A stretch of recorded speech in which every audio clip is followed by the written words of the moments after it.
بلند فقہ شاہکار فتاوی رضویہ رہنمائی کا سر چشمہ فتاوی رضویہ. الحمدللہ رب العالمین والصلاة والسلام علی سید الانبیاء والمرسلین. اما بعد فاعوذ باللہ من الشیطان الرجیم. بسم اللہ الرحمن الرحیم.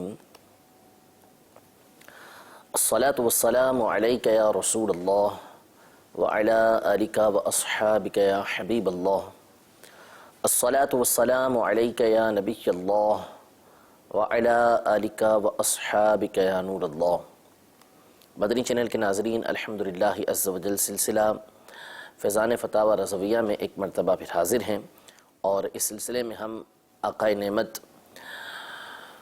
امام اہل سنت اعلیٰ حضرت امام احمد رضا خان رحمۃ اللہ تعالیٰ علیہ کے فتاوی رضویہ کے کچھ مقامات کو سننے کی سعادت حاصل کر رہے ہیں. کچھ سوالات کے جوابات جو اعلیٰ حضرت امام اہل سنت نے عطا فرمائے ہیں ان کو سننے کی ہمیں سعادت حاصل ہو رہی ہے. آج بھی انشاءاللہ تبارک و تعالیٰ کچھ اعلیٰ حضرت کے فتاوی، یعنی اعلیٰ حضرت سے جو سوالات ہوئے اس کے جو آپ نے شرعی جوابات عطا فرمائے، اس کا خلاصہ بیان کرنے کی انشاءاللہ تبارک و تعالیٰ کوشش کی جائے گی. توجہ کے ساتھ سماعت فرمائیے، انشاءاللہ تبارک و تعالیٰ علم بہت سارا حاصل ہوگا. امام اہل سنت رضی اللہ تعالیٰ عنہ سے سوال کیا گیا کہ شریعت مطہرہ میں مدینہ طیبہ کو یثرب کہنا جائز ہے یا نہیں، اور جو شخص یہ لفظ کہے اس کی نسبت کیا حکم ہے. دو باتیں پوچھی گئیں. نمبر ایک یہ بات پوچھی گئی کہ مدینہ طیبہ کو آیا یثرب کہہ سکتے ہیں یا نہیں، اور دوسرا جو کہہ دے اس کے لیے حکم کیا ہے. تو امام اہل سنت رضی اللہ تعالی عنہ نے دونوں باتوں کا اولاً ایک لائن کے اندر جواب دیا کہ مدینہ طیبہ کو یثرب کہنا ناجائز و ممنوع اور گناہ ہے، اور کہنے والا یہ گناہ گار ہے. اعلیٰ حضرت نے اس کو پھر تفصیل کے ساتھ بیان کیا ہے، کیونکہ پہلے تو یہ ارشاد فرما دیا کہ مدینہ طیبہ کو یثرب کہنا ناجائز و گناہ اور ممنوع ہے، اور کہنے والا گناہ گار ہے. اس پر آپ نے اولاً دلیل ارشاد فرمائی، وہ بھی سنتے ہیں، اور پھر اس کے بعد چونکہ بعض بزرگوں کے کلام کے اندر یہ یثرب کا لفظ آیا ہے تو وہ کیوں آیا اس کی وجہ بھی امام اہل سنت نے بیان فرمائی ہے. سب سے پہلے اعلیٰ حضرت امام اہل سنت رضی اللہ تعالی عنہ فرماتے ہیں کہ مسند احمد میں صحیح سند کے ساتھ سیدنا برا بن عازب رضی اللہ تعالی عنہ سے مروی ہے کہ رسول کریم صلی اللہ تعالی علیہ وآلہ وسلم نے ارشاد فرمایا: من سم المدینۃ یثرب فلیستغفر اللہ ہی توبۃ ہی توبۃ. یعنی جو مدینے کو یثرب کہے اسے چاہیے کہ اللہ سے توبہ کرے، معافی مانگے، استغفار کرے، کیونکہ مدینہ توبہ ہے، مدینہ توبہ ہے، یعنی مدینہ پاکیزہ ہے، مدینہ پاکیزہ ہے. تو نبی کریم صلی اللہ تعالیٰ علیہ وسلم نے ایسے شخص کو کہ جس نے مدینہ طیبہ کو یہ کہا کہ وہ یثرب ہے، اس کے لیے یہ فرمایا کہ وہ اللہ تبارک و تعالیٰ سے توبہ کرے. تو اس کی شرح کرتے ہوئے علامہ عبدالرؤف المناوی رحمۃ اللہ تعالیٰ علیہ اپنی کتاب التیسیر شرح جامع صغیر میں ارشاد فرماتے ہیں: فَتَسْمِيَتُهَا بِذَلِكَ حَرَامٌ لِأَنَّ الْإِسْتِغْفَارَ إِنَّمَا هُوَ مِنْ خَطِيئَةٍ. یعنی مدینہ طیبہ کو یثرب کہنا یہ حرام ہے. وجہ یہ ہے کہ استغفار جو ہوتا ہے وہ گناہ سے ہوتا ہے. تو نبی کریم صلی اللہ تعالیٰ علیہ وآلہ وسلم نے مدینہ طیبہ کو یثرب کہنے والے پر حکم دیا کہ وہ استغفار کرے، اور استغفار کا حکم اس وقت دیا جاتا ہے کسی کام کے کرنے پر کہ اس پر استغفار کیا جائے. یہ اس وقت ہوتا ہے جب کہ وہ کام گناہ ہو، ورنہ اس کو جو ہے وہ اس پر استغفار کا اس انداز میں حکم نہیں ہوتا. مطلقاً استغفار کرنا یہ الگ چیز ہے، لیکن کسی خاص کام کے اوپر کہنا کہ اس پر استغفار کرو یہ ہوتا ہے گناہ کی وجہ سے، جیسا کہ علامہ عبدالرؤف المناوی رحمۃ اللہ تعالیٰ علیہ نے ارشاد فرمایا. اسی طرح ملا علی قاری رحمۃ اللہ تعالیٰ علیہ مرقات شریف میں فرماتے ہیں: قد حکی عن بعض السلف تحریم تسمیت المدینة بیثرب ویؤیدہ ما رواہ احمد قال الطيبي رحمه الله تعالى فظهر أنه من يحقر شان ما عظمه الله تعالى ومن وصف ما سماه الله تعالى بالإيمان بما لا يليق به يستحق أن يسمى عاصيا. یعنی جو بعض اسلاف سے یہ بات نقل کی گئی ہے، یہ حکایت کی گئی ہے کہ مدینہ طیبہ کو یثرب کہنا یہ حرام ہے، اور اس کی تائید میں مسند احمد کی حدیث مبارکہ جس میں نبی کریم صلی اللہ تعالی علیہ وآلہ وسلم نے مدینہ طیبہ کو یثرب کہنے والے کو استغفار کا حکم دیا، انہوں نے ذکر کی ہے. پھر علامہ طیبی رحمۃ اللہ تعالی علیہ کے حوالے سے لکھا کہ جو اس کی شان کی تحقیر کرے، جس کو اللہ تعالیٰ نے عظمت بخشی اور جس کو اللہ تعالیٰ نے ایمان کا نام دیا، اس کا ایسا وصف، ایسی بات بیان کرے جو اس کے لائق نہیں، تو وہ اس قابل ہے کہ اس کو گناہگار کہا جائے.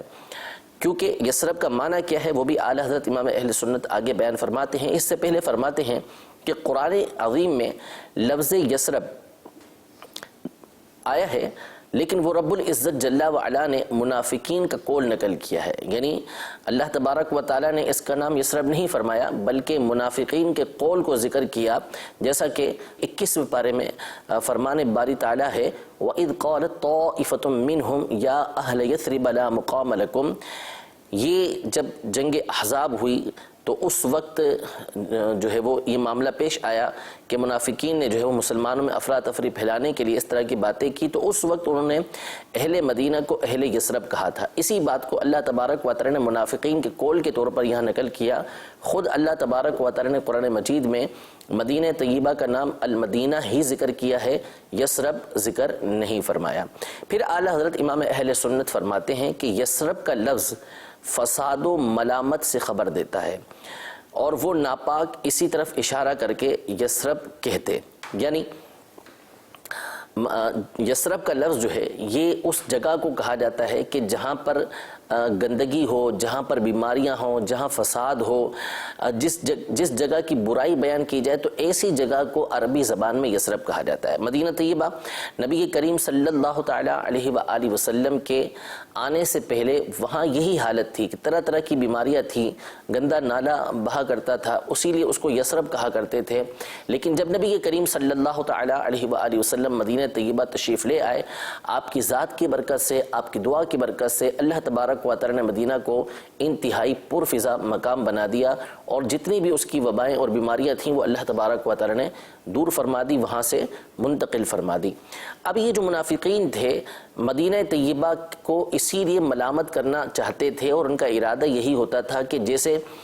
پہلے مدینہ طیبہ کا معاملہ تھا اسی کی طرف اشارہ کرتے ہوئے، فساد و ملامت کی طرف اشارہ کرتے ہوئے یہ مدینہ طیبہ کو یثرب کہا کرتے تھے. ان کے دل کے اندر خرابی ہوتی تھی، وہ تان کرنے کے لیے، برائی کرنے کے لیے یہ لفظ یثرب کہا کرتے تھے. تو اللہ تبارک و تعالی نے ان پر رد کرنے کے لیے مدینہ طیبہ کا نام طابہ رکھا. نبی کریم صلی اللہ تعالی علیہ وآلہ وسلم ارشاد فرماتے ہیں یقولون یثرب وہی المدینہ، کہ وہ اسے یثرب کہتے ہیں، یعنی منافقین اسے یثرب کہتے ہیں اور یہ تو مدینہ ہے. پھر فرماتے ہیں نبی کریم صلی اللہ تعالی علیہ وآلہ وسلم ان اللہ تعالی سمى المدینۃ طابہ، یعنی بے شک اللہ تبارک و تعالی نے مدینہ طیبہ کا نام طابہ رکھا ہے، پاکیزہ رکھا ہے. ملا علی قاری رحمۃ اللہ تعالی علیہ اس کا معنی بیان کرتے ہیں کہ المعنی ان اللہ تعالی سماها فی اللوح المحفوظ او امر نبیہ ان یسمیها بها ردا علی المنافقین فی تسمیتها بیثرب ایماء الى تثریبهم فی الرجوع الیہا. یعنی اللہ تعالیٰ نے لوح محفوظ میں مدینہ منورہ کا نام طابہ رکھا ہے، یا اپنے محبوب کریم صلی اللہ تعالیٰ علیہ وآلہ وسلم کو حکم فرمایا کہ وہ مدینہ طیبہ کا نام طابہ رکھیں، اور منافقین کا رد کرتے ہوئے، ان کی سرزنش کرتے ہوئے کہ وہ دوبارہ مدینہ طیبہ کو یثرب نہ کہیں، اس لیے نبی کریم صلی اللہ تعالیٰ علیہ وسلم نے یہ ارشاد فرمایا. پھر اس کے بعد اعلیٰ حضرت امام اہل سنت رضی اللہ تعالیٰ عنہ مزید ارشاد فرماتے ہیں کہ امام نووی رحمۃ اللہ تعالیٰ علیہ نے فرمایا کہ عیسیٰ بن دینار رحمۃ اللہ تعالیٰ علیہ سے نقل کی گئی ہے کہ جس کسی نے مدینہ طیبہ کو یثرب نام رکھا، یعنی یثرب نام لیا یا اس نام سے پکارا تو وہ گناہگار ہوگا، تو وہ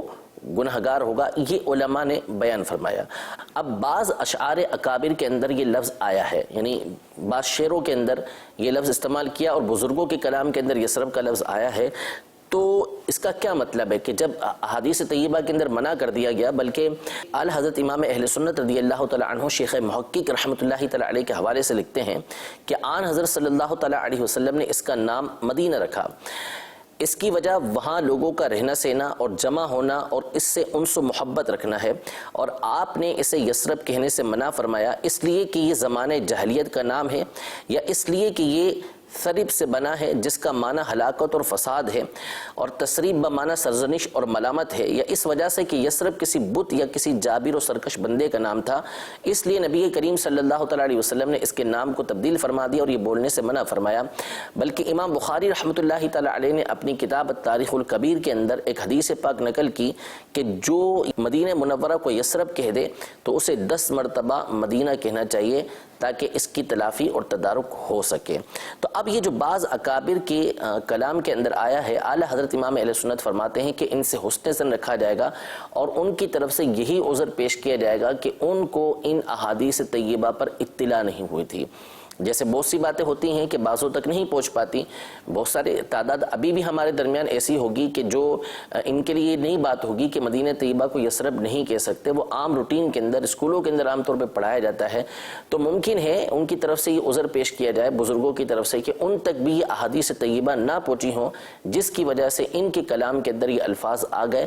ورنہ نبی کریم صلی اللہ تعالیٰ علیہ وآلہ وسلم نے واضح الفاظ میں اس سے منع فرمایا کہ مدینہ طیبہ کو یثرب نہ کہا جائے، مدینہ کو مدینہ کہا جائے، مدینہ کو طیبہ کہا جائے، مدینہ کو طیبہ کہا جائے۔ بہت سارے نام علماء کرام نے اپنی اپنی کتابوں کے اندر مدینہ طیبہ کے نقل کیے ہیں کہ مدینہ منورہ کو کتنے سارے نام عطا کیے گئے، جس میں سے کچھ نام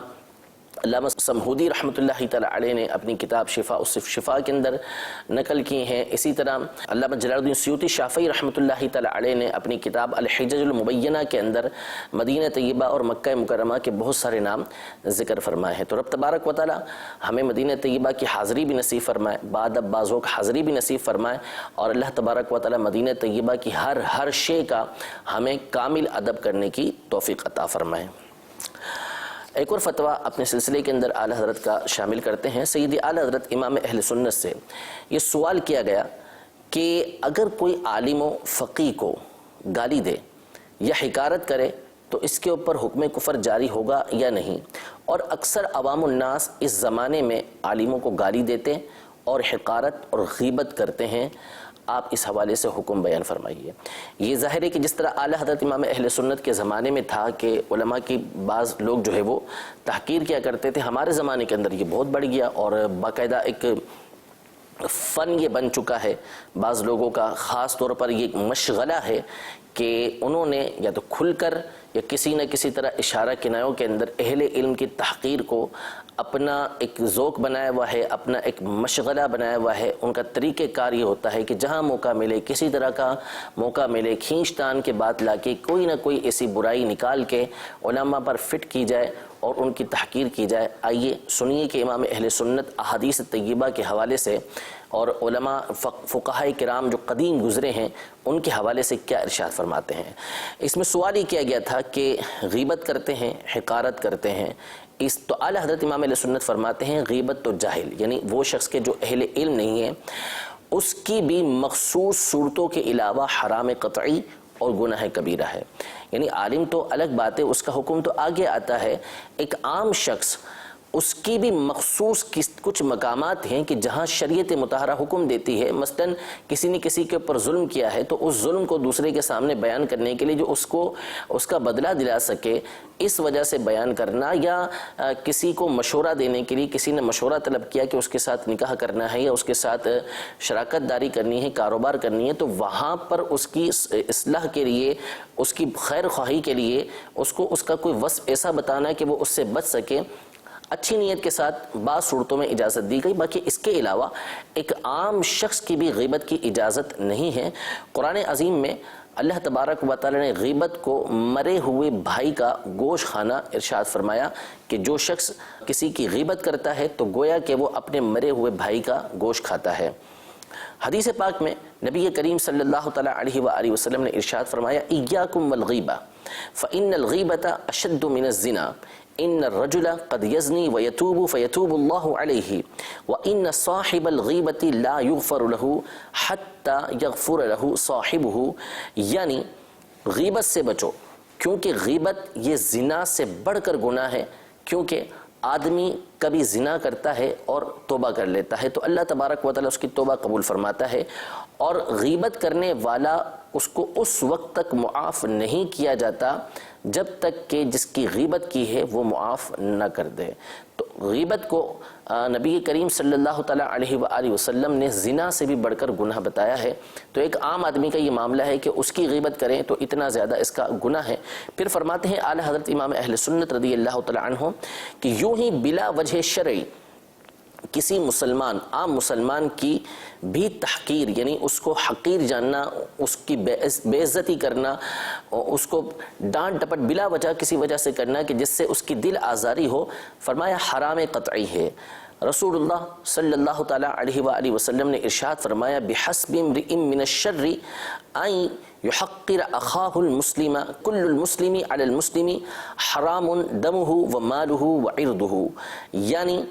آدمی کے برا ہونے کے لیے اتنا کافی ہے کہ وہ اپنے مسلمان بھائی کو حقیر جانے، ہر مسلمان پر دوسرے مسلمان کا خون، اس کا مال اور اس کی عزت حرام ہے۔ نبی کریم صلی اللہ تعالیٰ علیہ وآلہ وسلم نے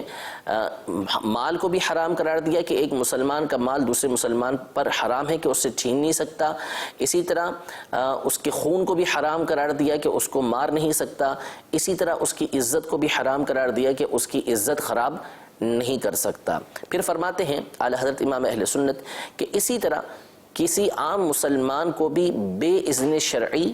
گالی دینا حرام قطعی ہے، گالی دینا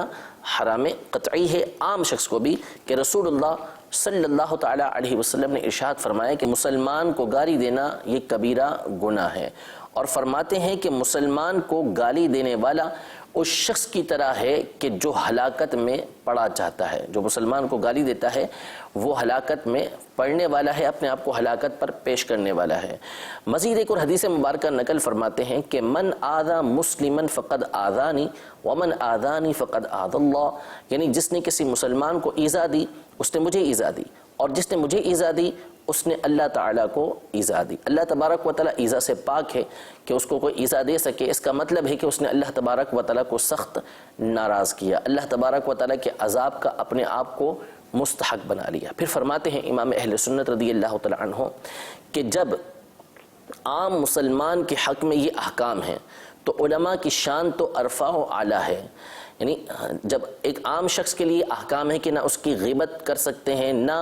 اس کی دل آزاری کر سکتے ہیں، نہ اس کو گالی دے سکتے ہیں، تو پھر وہ لوگ عبرت حاصل کریں کہ جو علماء کے ساتھ یہ معاملہ کرتے ہیں۔ فرماتے ہیں کہ جب عام مسلمانوں کے لیے احکام ہیں تو علماء کرام کی شان تو ارفع و اعلیٰ ہے۔ حدیث پاک میں ہے نبی کریم صلی اللہ تعالیٰ علیہ وآلہ وسلم نے ارشاد فرمایا کہ لا یستخف بحقہم الا منافق، یعنی علماء کے حق کو ہلکا نہیں جانے گا مگر منافق، یعنی منافق ہی علماء کرام کے حق کو ہلکا جان سکتا ہے، ان کا استہزاء کر سکتا ہے، ان کا مذاق اڑا سکتا ہے، ورنہ جو مومن ہے جس کے دل کے اندر ایمان ہے، ایمان کامل ہے، اور اللہ تبارک و تعالیٰ نے اس کو توفیق رفیق عطا فرمائی ہے، تو وہ کبھی علماء کی توہین و تحقیر نہیں کرے گا بلکہ ہمیشہ ان کی عزت و احترام کرے گا اور اس کے فوائد وہ حاصل کرے گا۔ ایک اور حدیث مبارکہ اعلیٰ حضرت امام اہل سنت نقل فرماتے ہیں کہ ارشاد فرمایا کہ لا یستخف بحقہم الا منافق بین النفاق، یعنی علماء کے حق کو ہلکا وہی سمجھے گا کہ جو کھلا منافق ہے، وہی علماء کے حق کو ہلکا سمجھ سکتا ہے، ورنہ علماء کے حق کو کوئی بھی ہلکا نہیں سمجھے گا۔ اسی طرح ایک اور حدیث مبارکہ نقل فرماتے ہیں کہ لیس من امتی من لم یعرف لعالمین حقہ، یعنی جو ہمارے عالم کا حق نہ پہچانے وہ میری امت سے نہیں، یعنی میرے طریقہ کار پر نہیں ہے، امت سے نہیں ہے۔ یہ ارشاد فرمایا بڑی سخت وعید ہے، تو ڈر جانا چاہیے کہ نبی کریم صلی اللہ تعالیٰ علیہ وآلہ وسلم نے کس قدر حقوق بیان کیے، لیکن آج ہمارے معاشرے کے اندر ایک پوری مہم اس حوالے سے چلی ہے کہ کسی نہ کسی طریقے سے بعض معاملات کو سامنے لا کر اور بعض کی جو ہے وہ غفلت کی وجہ سے علماء کے طبقے کو بدنام کیا جائے، ان کی برائیاں لوگوں کے سامنے عام کی جائے، حالانکہ شریعت مطہرہ کا حکم یہ ہے کہ ایک عام مسلمان کے عیب کو بھی چھپانا چاہیے، اس کے عیب کی پردہ پوشی کرنی چاہیے، چاہے جائے کہ علماء کہ اگر ان سے بالفرض غلطی ہوتی ہے، کیونکہ ظاہر ہے معصوم نہیں، غلطی ہوتی ہے، تو اس صورت میں حکم یہ ہے کہ اس کو چھپائیں تاکہ لوگ اس سے جو خطا ہوئی ہے اس کی وجہ سے ایسا نہ ہو کہ اس کے فیض سے محروم ہو جائے۔ اس کی غلطی ہے تو اس کی اصلاح کی صورتیں ہوتی ہیں کہ کس طریقے سے اصلاح کی جائے گی۔ اس کا مطلب یہ نہیں ہوتا کہ آپ دین اسلام کے خلاف محاذ کھول لیں، آپ دین کے خلاف محاذ کھول کے بیٹھ جائیں، علماء کے خلاف محاذ کھول کے بیٹھ جائیں، اور جو آپ کو موقع ملے اس کے مطابق آپ جیسی آپ کی زبان پر بات آئے آپ جو ہے وہ لوگوں کے سامنے بیان کرنا شروع کر دیں۔ یہ بالکل غلط طریقہ کار ہے، اور قیامت کے دن اس کا جو حساب ہے وہ بڑا سخت ہوگا، اللہ تبارک و تعالیٰ کی بارگاہ میں جواب دینا مشکل ہو جائے گا۔ تو اس لیے ان چیزوں سے بچنا چاہیے اور اپنی آخرت کے اوپر خود غور و فکر کرنا چاہیے، اپنی ذات کے اوپر رحم کرنا چاہیے۔ دنیا میں بالفرض کوئی سزا نہیں ملتی، دنیا میں آپ کو غلبہ حاصل ہے تو یہ کوئی کمال نہیں ہے، مرنے کے بعد پھر جو معاملہ ہوگا وہ بڑا مشکل ہو سکتا ہے۔ پھر اعلیٰ حضرت امام اہل سنت فرماتے ہیں کہ اگر عالم کو اس لیے برا کہتا ہے کہ وہ عالم ہے جب تو سری کافر ہے، یعنی علم کی وجہ سے توہین کرتا ہے کہ یہ علم ہے اس کے پاس اس لیے میں اس کی توہین کر رہا ہوں، تو علم تو اللہ تبارک و تعالیٰ کی صفت ہے، اللہ تبارک و تعالیٰ علیم ہے، اللہ تبارک و تعالیٰ تمام عالموں سے بڑھ کر عالم ہے، تو علم کی صفت کی وجہ سے اگر کوئی توہین کرتا ہے کہ بھئی اس کے اندر علم پایا جاتا ہے اس لیے میں اس کی توہین کرتا ہوں، جیسے کوئی سید کی توہین اس لیے کرتا ہے کہ یہ سید ہے، تو سید جان کر کے یہ نبی کریم صلی اللہ تعالیٰ علیہ وآلہ وسلم کا ٹکڑا ہے، حضور علیہ السلام کی اولاد ہے، اس لیے وہ توہین کر رہا ہے، تو گویا وہ نبی کریم صلی اللہ تعالیٰ علیہ وآلہ وسلم کی توہین کرنے والا ہے۔ اس بنیاد پر توہین کرنا یہ کفر بن جاتا ہے۔ اور اگر علم کی وجہ سے تو کہتا ہے کہ اس کی تعظیم فرض ہے، جو عالم ہے اس کی تعظیم کی جائے گی، تو یہ تو اس حوالے سے تو مانتا ہے، مگر اپنی کسی دنیاوی جھگڑے کی وجہ سے اس کو برا کہتا ہے اور گالی دیتا ہے، اس کو حقیر جانتا ہے، تو اس صورت میں بھی سخت فاسق و فاجر ہے کہ اگرچہ کہ آپ کا آپس کا جھگڑا ہے لیکن اس بنیاد پر یہ برے کام کرنے کی تو آپ کو اجازت نہیں ہوگی۔ اور اگر علم کی وجہ سے بھی برا نہیں کہتا، کوئی جھگڑا بھی نہیں ہے، جیسے آج کے دور میں بہت سارے اپنے آپ کو طرح طرح کے القابات سے نوازنے والے بہت سارے افراد ہیں کہ بے سبب رنج رکھتا ہے تو مریض القلب ہے اور خبیث الباطن ہے،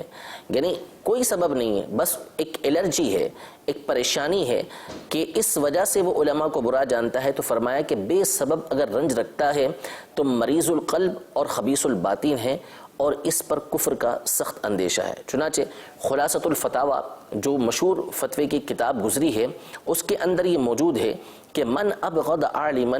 من غیر سبب ظاہر خیف علیہ الکفر، یعنی جو کسی عالم سے بغیر سبب ظاہری کے عداوت رکھتا ہے اس کے کفر کا اندیشہ ہے۔ کچھ سبب ظاہری ہو، آپس کی لڑائی ہو گئی ہے، کسی اور معاملے کی وجہ سے ہو گیا، تو ایک الگ معاملہ ہے کہ اس پر بھی برا بھلا کہنے کی، غیبتیں کرنے کی، گالیاں دینے کی اجازت نہیں ہوتی، جو طریقہ کار ہوتا ہے اس کے مطابق وہ معاملہ حل کیا جاتا ہے۔ لیکن اگر بغیر کسی وجہ کے ایسا ہے تو فرمایا کہ اس کے اوپر سخت اندیشہ ہے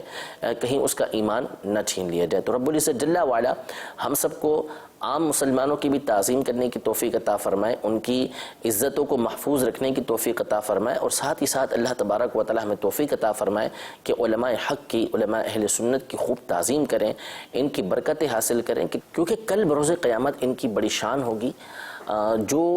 علماء دین ہیں، اللہ تبارک و تعالیٰ نے اگر کسی کو عالم بنا کر اٹھایا، اس کو کل بروز قیامت علماء کے زمرے کے اندر اٹھایا، تو اس کی شان نرالی ہوگی، یعنی اللہ تبارک و تعالیٰ کی بارگاہ میں کئی لوگ شفاعت کریں گے، انبیاء کرام علیہم السلام شفاعت کریں گے، شہداء شفاعت کریں گے، صحابہ کرام علیہم رضوان شفاعت کریں گے، اولیاء اللہ شفاعت کریں گے، علماء بھی شفاعت کریں گے۔ اب ان میں تمام گروہ کے اندر جہاں جہاں علماء ہوں گے، شہداء کے اندر علماء ہوں گے، تو ان کا معاملہ ہی الگ ہوگا کہ جو شہید ہے اس کو ہوگا حکم کہ تم جنت کے اندر چلے جاؤ، کسی نے اچھے اعمال کیے ہیں اس کو کہا جائے گا کہ جنت کے اندر چلے جاؤ، وہ جنت میں چلا جائے گا، لیکن علماء کو جنت کے دروازے پر روک لیا جائے گا، وہ جنت میں جانے لگیں گے، فیصلہ ان کا جنت کا ہو چکا ہوگا، جنت میں جانے لگیں گے تو ان کو روک لیا جائے گا اور ان سے کہا جائے گا کہ تم رک جاؤ ابھی، تو وہ عرض کریں گے کیوں رک جائیں؟ کہا جائے گا کہ جاؤ اور لوگوں کی شفاعت کرو اور ان کو اپنی شفاعت کے ذریعے جنت کے اندر لے کر آؤ. ان کو یہ مقام و مرتبہ عطا ہوگا. پھر یہ لوگ آئیں گے لوگوں کی صفوں کے درمیان تو لوگوں کی شفاعت کریں گے. کوئی کہے گا ان سے کہ میں فلاں وقت آپ کے ساتھ تھا, میں نے فلاں وقت آپ کی فلاں خدمت کی تھی, فلاں معاملہ کیا تھا, تو آپ جو ہے وہ میری شفاعت کیجئے. تو اللہ تبارک و تعالیٰ سے وہ شفاعت کرتے چلے جائیں گے. یہاں پہ ہرگز یہ مقصد نہیں ہے کہ علماء جو ہے وہ لوگوں کی خدمت کو محتاج ہوں یا لوگوں کی خدمت چاہتے ہوں. نہیں, علماء حق جو ہوتے ہیں وہ ہمیشہ خوددار رہتے ہیں. ان کی کوشش یہ ہوتی ہے کہ لوگوں سے کسی طرح کا ایسا معاملہ نہ ہو کہ جن سے ان کی عزت نفس پر حرف آئے. یہ وہ علماء ہوتے ہیں کہ جو حق کی خاطر سوکھی روٹی پہ گزارا کر لیتے ہیں. ایسا نہیں ہوتا کہ جو علماء کی توہین کرنے والے ہوتے ہیں ان کی طرح پیسوں کے پیچھے بھاگتے ہوں, یا ان کی طرح جو ہے ان کے جو مقاصد ہیں اس کے لیے ہر طرح کا جھوٹ بولنے کو تیار ہو جاتے ہوں. علماء حق کا یہ طریقہ کار نہیں ہوتا. وہ روکھی سوکھی پر گزارا کر لیتے ہیں, وہ کچے گھر کے اندر رہ لیتے ہیں, لیکن جو حق بات ہوتی ہے اس پر قائم اور دائم رہتے ہیں. وہ لوگوں کی خدمت کے محتاج نہیں ہوتے. اللہ تبارک و تعالیٰ ہے کہ لوگوں کے دلوں کے اندر ان کی خدمت کا شوق ڈال دیتا ہے. لوگ ان سے محبت کرتے ہیں, ان کے آگے پیچھے گھومتے ہیں, ان کے ہاتھ چومتے ہیں. تو یہ اللہ تبارک و تعالیٰ نے لوگوں کے دلوں کے اندر ان کی محبت ڈالی ہے. یہ اللہ تبارک و تعالیٰ کا انعام ہوتا ہے, وہ جس کو چاہے عطا فرمائے. حدیث پاک کے اندر ہے کہ جب